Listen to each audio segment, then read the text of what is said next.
Thanks for watching our podcast. Here at Spear Consulting, our services include business strategy and human resources consulting. In HR, we offer executive search, executive coaching, and work psychology consulting. Please visit us at spiritmco.com, where we fulfill our clients' dreams virtuously. Enjoy your show. Well, welcome back to the Leading Virtuously podcast. So excited to be able to have Angel Gutierrez on the podcast today. Angel, who are you? My name is Angel Gutierrez, and I'm the Vice President of Institutional Advancement for Catholic Charities of the Archdiocese of Chicago. Thanks for having me. Excellent. So what problem do you solve in life?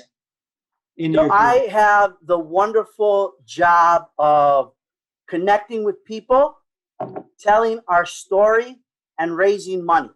So by connecting with people, that means businesses, corporations, board members, the community at large, and then telling the wonderful story of all the great work that Catholic Charities does in both Cook and Lake County. And then again, if you do that extremely well, Chris, what I found out is that the money normally follows. And over the course of the last 18 months, we've had many people who have opened their hearts and their wallets and purses to us. So. Absolutely. Well, thank you for sharing. So, Angel, how did you get to the leadership position that you're in today? So, I have worked in the nonprofit sector for over 25 years, of which I've probably spent, probably 16 years in some type of executive management capacity. So I had been working as the Vice President of Community Development and Outreach Services at Catholic Charities for like 11 years. And Chris, as you know, part of you can do a job for a while, and there comes a moment in time where I had to keep learning, and this wonderful opportunity of being able to merge our communications unit, our board relations and mission engagement unit, and the development unit into one was really appealing to me because of some of the skills that I've acquired over time, right? The relationship building, whether it's with government, or whether it's community leaders, the ability to, not be scared of the word no, right? I hear that often in my current role, right? When I'm asking people for money, right? But that job has been, again, really instrumental. I started my career, like many, in an entry-level management job. I remember I had a boss who took a liking to me, said he wanted me to go to graduate school, so I went and I got my master's in public administration. And then kind of that just opened up some really incredible doors for me. And I always tell people I'm truly blessed that I've had some people who have just guardian angels who have opened doors for me to things that maybe I wouldn't have thought I would be able to do. So. Well, thank you for sharing. So if you could go back in time to coach that young pup of Angel that's, just kind of like, and just getting into the workforce, what do you wish that your younger self would have known that you know today? I think, I remember I was really hesitant about going back to graduate school, right? And now it's kind of the norm, right? You finish your BA and you go on to graduate school, right? And maybe I would have wished I would have done that maybe a little bit more. The other piece is maybe taking some risk, but I don't necessarily know. I've had many opportunities to go work in different places, and right, I think sometimes my younger self maybe got into that role where I had friends who were at the city, who are either police officers, fired, right? Those are kind of careers where you kind of stay on, and I kind of wanted a little bit of that stability. So maybe if I would have taken a little bit more of a risk, that would have that would have led me to different places. But again, I can't complain. Like I said, I've been afforded many opportunities to do work and meet people. The work that I've done previously, took me to the White House, to be honored by by the president and of the work that we did at the local level, right? So, been very fortunate to do that and work on policy issues that really affect the lives of everyday people. Has been pretty powerful. So that, I think the other piece is right. As a young Latino growing, we never discuss money in our house, right? So the value of money. I think my young self would have appreciated having had that instilled in me maybe at a younger age. So I would have made maybe some better financial decisions. Yeah. So can you, just to clarify, what do you mean by that? But I think, in my household, we never really talked about money, right? You knew, mom and dad worked, paid bills, send my sister and I to Catholic school. And that was kind of the luxury, right? But we never sat down and talked about, the nuts and bolts of the stock market, those types of things that I think that my younger self would have really learned a great deal, right? Back then, to be able to do that. We don't. It's just something, even in the current role I have, right? We don't talk about philanthropy in our communities of color, right? The philanthropy that we talk about is right there is you can go to my house, there's always extra food, right? So that's the way we interpret it, right? The helping of others, right? You give them what you can. But when it came to money, right? In terms of how do you truly impact people at a much different level. I learned that later in life.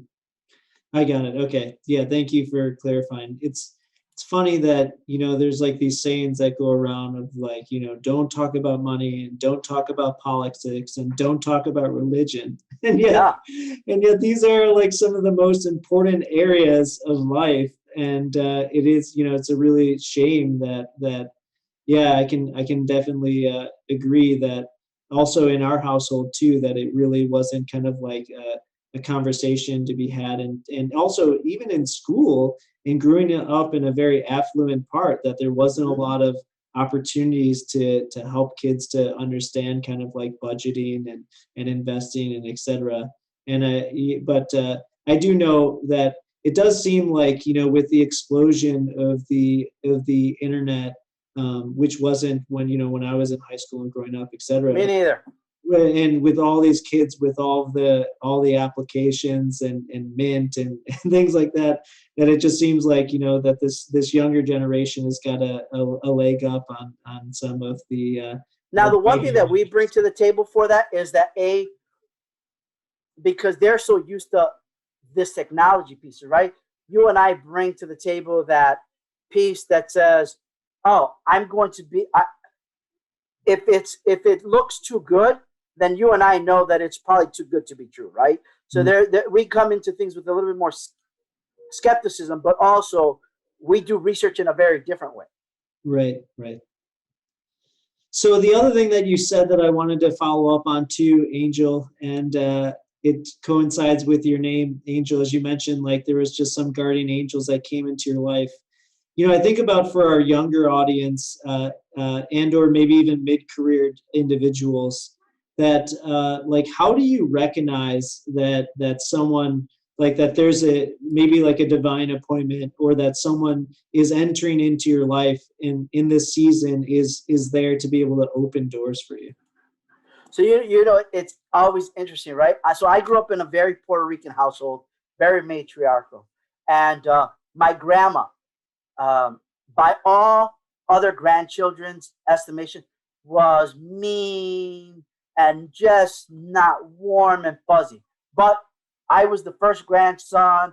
I cared for her, right? So I had a very different relationship with her. Maybe some would call it tough love, but even that, it was more affectionate with me. So having gone through that, right, you can tell when I started at Catholic Charities, Dennis McSwain just took an immediate liking to me. And part of it was my work ethic, right? I would work, get there early, work late, and I would get things done. If he'd give me an assignment, it would get done in a day or two, But also, as part of that, right, he would call me out when I made mistakes, right? Because that was part of the learning process, right? You only can grow if you know that you make mistakes, right? And he allowed me that ability to do that. Then his boss, Walter Owsley, was the gentleman that I mentioned who came to meet with me. I remember that. I was scared. His assistant, Georgia Grant, called and said, Mr. Owsley will be in your neighborhood, and he wants to talk to you. And I was like, what's Mr. Owsley want? And he came, we talked, and he said, Angel, in a couple of years, he's like, I need you to work downtown with me. But in order to do that, you're going to have to go to graduate school, right? So we started that whole piece. And then the other gentleman that I met was later in life. And, all these wonderful opportunities that Dennis McSwain and Walter afforded me in my career led to how I moved to Colorado. And I'm a firm believer that in life you are given one opportunity to make a good impression, right? You get one real good shot at it. And we hosted a national conference for the first time in our national history. Catholic Charities USA and the Catholic Health Association had a joint conference to celebrate 200 years of the ministry of the healing work of Christ, right? The healing ministry of Christ. And I met a gentleman by the name of Kevin Lofton. Kevin Lofton at the time was the COO for the second largest Catholic healthcare system, Catholic Health Initiatives. And in that, I had a 10-minute conversation. And at the time, I'll back up, I sat on the committee for the advancement of racial equality for Catholic Charities USA, and he was on the diversity council for the hospital association, right? So how do we get more people of color represented into leadership positions? And I had 10 minutes because I was one of the co-chairs of this conference. So my job was being what Chicagoans are known for, right? Being a great host, right? So my grandma, you came to my house, I'd be attentive to you. Your water's halfway, it'd be full. Eat a little bit more, even though, I'm full. No, you can have a little bit more, right? I had a 10-minute conversation. 2 months later, I get an email, and the email was, Angel, it was so great to meet with you. Sorry, our time was short, but I was wondering if you would consider ever another opportunity. And I went through that process, and the process took me originally on a job interview to Albuquerque, New Mexico, and then to Denver, Colorado. So, wow. So kind of like to summarize what you said, I think that, one of the adages that came to mind for better or for worse is like one of the worst things that you can run into is when you stop hearing from your boss. That's a really bad place to be. Yep. So the counter of that is if your boss is in your grill and basically giving you feedback and coaching, that's a great place to be because they're taking their time away from other priorities to invest in you, to grow you and to groom you to higher levels of operations.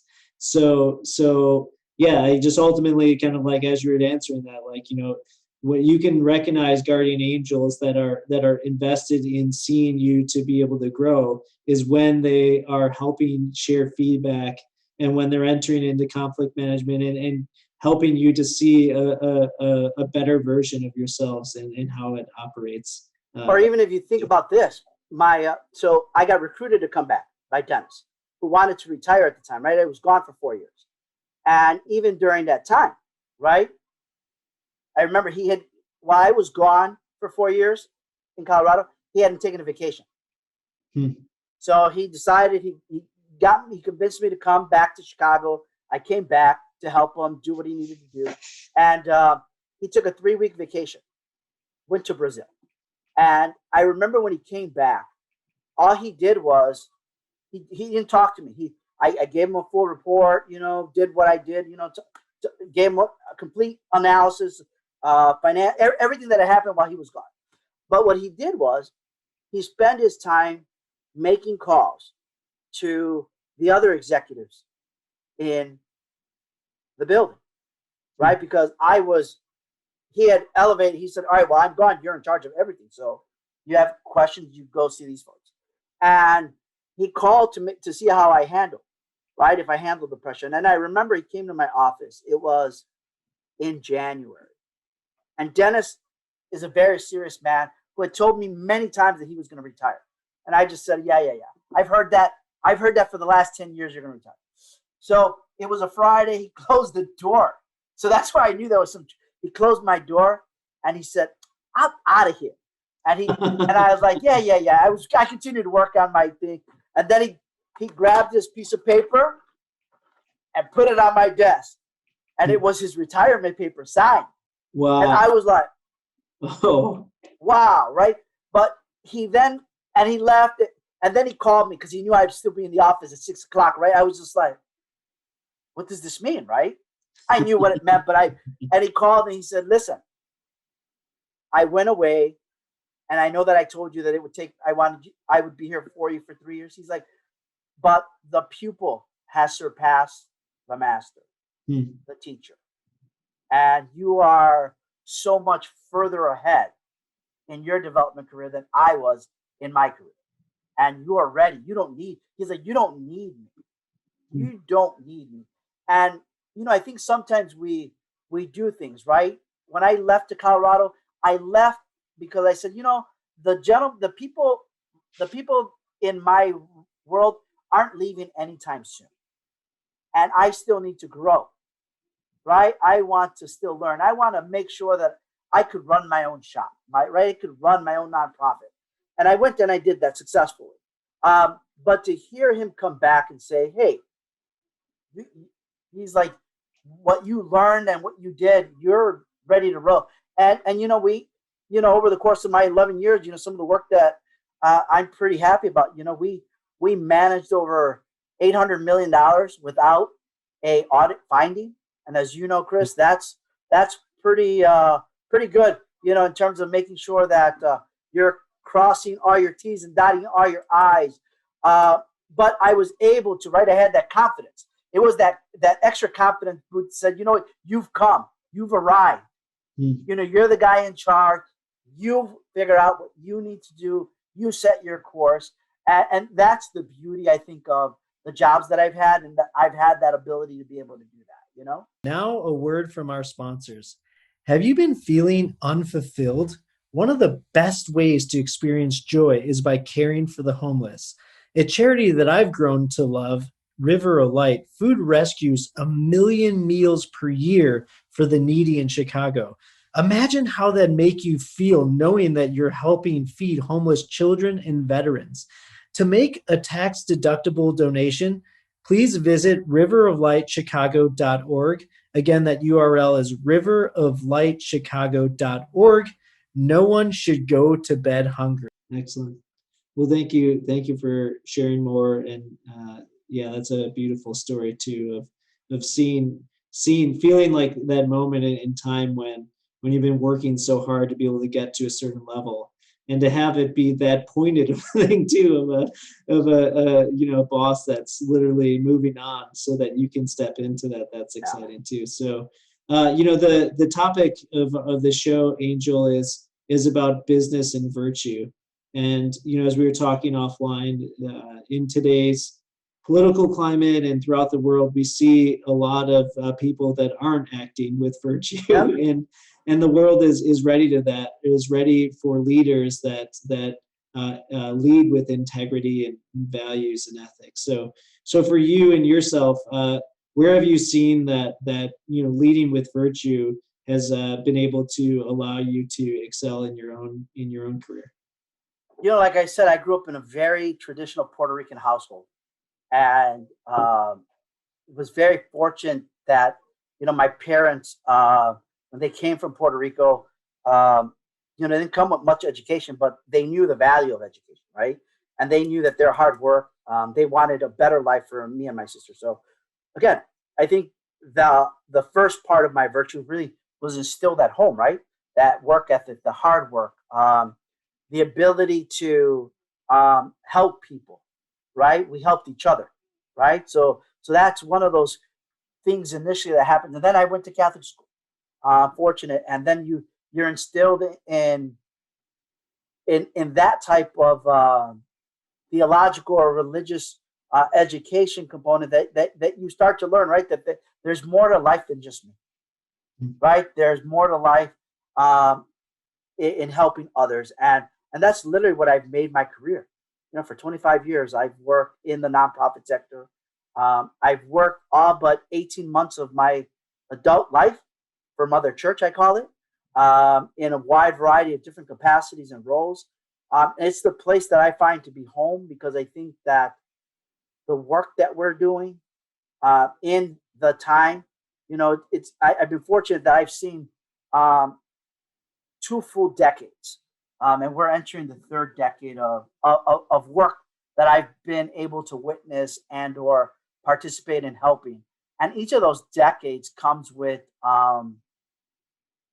its own set of challenges, both politically, like you say, religiously, economically, globally. But the one constant has been our mission, right? To in any place that I've gone, any place that I've worked, even for those 18 months, the organization that I ran, the one question that we always ask is, how may I help you?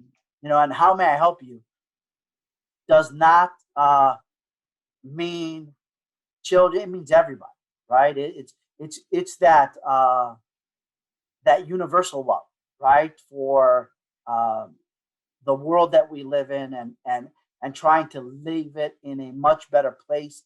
And I find myself in my particular career, right? I have been given many opportunities and afforded a lot of unique things, and it's my job to kind of help that next generation, but also to fundamentally challenge the system when it's not working for everyday people, but also to get people who have means to sometimes the other side of the equation, right? And trying to find those things that tug their heart, the things that they're passionate about. So it's been my lifelong journey, this issue with virtue, and it has a very important place in the workplace, and especially, as you would imagine, in a Catholic institution like the one that I work in. Sure. So and maybe people in our audience aren't familiar with the work that you guys do at Catholic Charities. Can you maybe speak to a little bit of like the impact that you guys are making, and then also why that fulfills you personally? Because I think the other thing is that there's going to be a many different people that will be in our audience. Is made up of for-profit corporate executives that have that working for a nonprofit or even on a nonprofit board they've never had that experience. So I think your testimonial about both the impact and how it personally fulfills you and why you've chosen this career space, I think is so Catholic Charities serves as the social service arm of the Roman Catholic Church in the Archdiocese of Chicago. We serve Lake County to the north, to the border of Wisconsin, all the way to Cook County to the southern and eastern border of Indiana, right? And we provide service in a wide array of services. I often talk about it. We provide services in the continuum from cradle to grave. So we serve seniors, we serve veterans, we serve the homeless. We provide children's services. We provide behavioral health and mental health services. We provide adult enrichment for seniors in our adult daycares, right? During this pandemic, right, we've seen an influx of people needing basic human needs, such as food, such as rental assistance. I was reading a report the other day, the number of people who have people who have increased, who have acknowledged that they have depression in their lives. There's like over 535,000 Americans, if you think about that. Wow. During this time, since January to September, a report that was on NBC the other day. We have seen, and I think that's the beauty of the work that we do. You ask for a testimonial, is that we see everybody from all walks of life we meet people where they're at. So we have people during this pandemic who never thought in their wildest dreams would ever be in line for assistance, right? Because they had a plan. They had everything lined up. But the minute that things start to close up, it changes the narrative to things, right?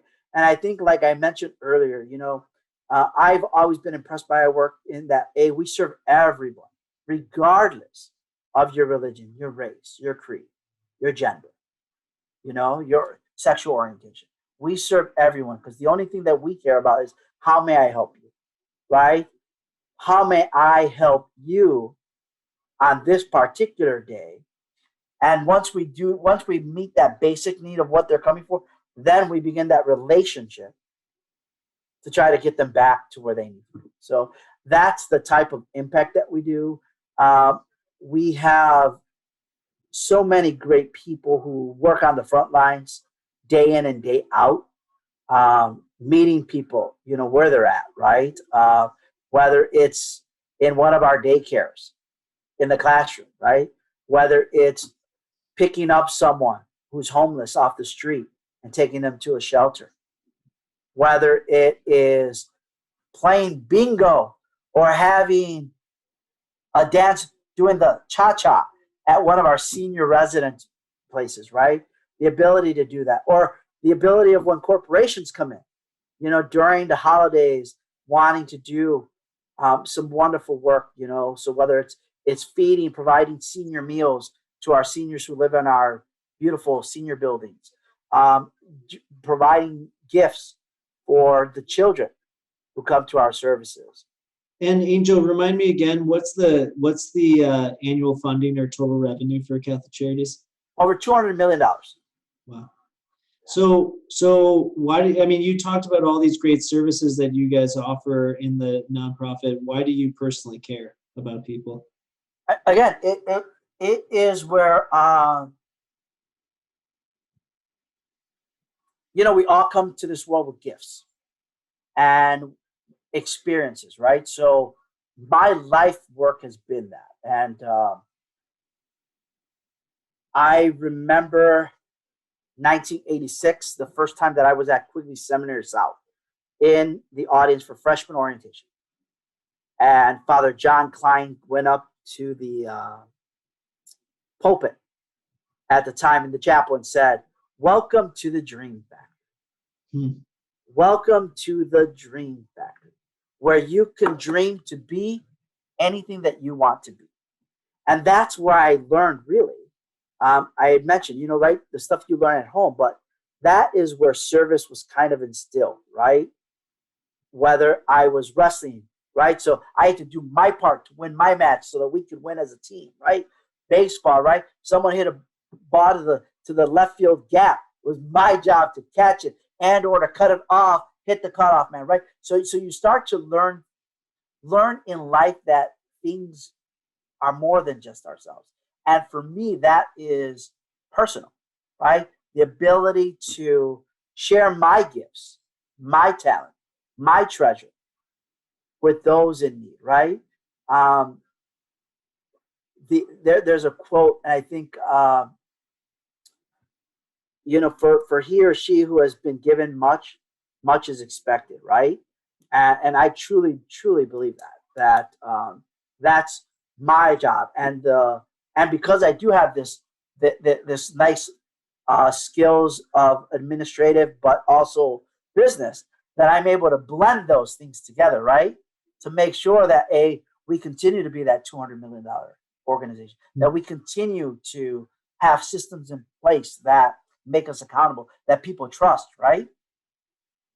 In making investments and sending their loved ones for us to care for them, right? So I've prided myself over the course of the last 25 years of that ability to be able to do that. And again, that's really important to me, and that's something that a value that I'm instilling in my 2 and 4-year-old, as we move forward. Well, thank you for making the world a better place. And how can people get a hold of you and the work that you guys are doing at Catholic Charities? If you want to visit our website at www.catchcharities.org. CatholicCharities.net, or you can also email me at agutierrez, GUTIERREZ, at CatholicCharities.net, or call me at 312-655-7508. Awesome. Well, thank you so much for sharing about the work that you're doing, Angel, and your lifelong passion for serving others. It's quite an inspiration, and really enjoyed the podcast today and you serving as a guest. So really appreciate it. Well, thank you for having me, and have a wonderful day. You too. Take care. Hey, Chris here. Hope you enjoyed the episode where we discussed all things going bald. Just joking. The Leading Virtuously podcast. If you enjoyed the episode and the podcast, will you please subscribe on YouTube or Apple Podcasts or Spotify? Or you could also share it with a friend. That would be tubular. I hope you have an awesome day.